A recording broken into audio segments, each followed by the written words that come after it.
વલસાડ સહિત દક્ષિણ ગુજરાતમાં પણ જાણે આબ ફાટ્યું અને હવે તંત્ર પણ એલર્ટ જણાઈ રહ્યું છે, પણ સ્ટેટ ઇમરજન્સી ઓપરેશન સેન્ટર પર અધિકારીઓ એલર્ટ મોડ પર છે।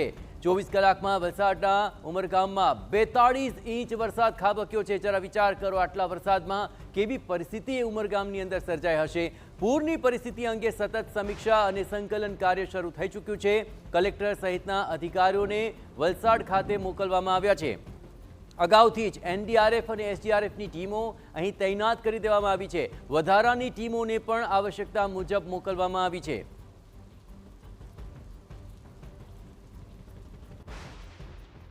ત્રણ એડિશનલ કલેક્ટર કક્ષાના અધિકારીઓ કે જેમણે ભૂતકાળમાં એ વિસ્તારમાં ફરજ બજાવી હોય અને 4 ડિપ્ટી કલેક્ટર કક્ષાના અધિકારીઓ જેમણે એ વિસ્તારમાં કામ કર્યું હોય એવા અધિકારીઓને પણ ત્યાં તાત્કાલિક પહોંચવા આદેશ કરવામાં આવ્યો છે। એડિશનલી જે પણ રિક્વાયરમેન્ટ હોય એના માટે આપણે સતત જે એનડીઆરએફ અને એસડીઆરએફની ઓથોરિટીઝ છે એની ટચમાં છીએ। લોકલ પોલીસ, વહીવટીતંત્ર સ્થાનિક લોકોની મદદથી, આપદા મિત્રોની મદદથી રેસ્ક્યુની અને બચાવની કામગીરી કરી રહ્યા છે અને એસઈઓસી ખાતે અહીંયાથી સમગ્ર જે કામગીરી છે એનું નિરીક્ષણ અને મોનિટરિંગ થઈ રહ્યું છે। નવસારીના બિલીમોરાના આપને બતાવું હાલ કે જ્યાં લોકોના ઘરોમાં ઘૂસી ગયા છે પાણી, જ્યાં પૂરની સ્થિતિ વચ્ચે પોલીસ જવાનો હવે લોકોની બહારે આવ્યા છે।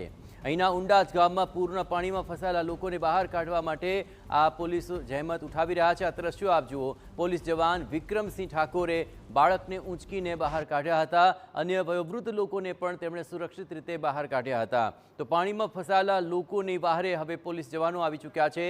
વિક્રમસિંહ ઠાકોર કે જે બાળકને ઊંચકીને આ પાણી ભરેલા વિસ્તારમાંથી તેમને રેસ્ક્યુ કરી રહ્યા છે।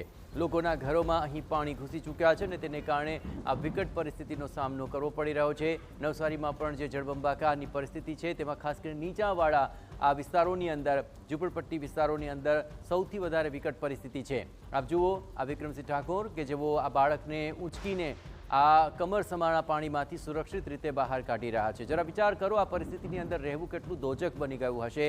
આખરે ઘર વખરી તો પલળી રહી છે, નુકસાની તો સામે છે, પરંતુ જીવ બચાવવા માટે પણ આખરે અત્યારે તો જંગ ખેડવો પડે તેવી પરિસ્થિતિ આ સામે આવી રહી છે। જળબંબાકારની પરિસ્થિતિને કારણે જનજીવન ઠપ થયું।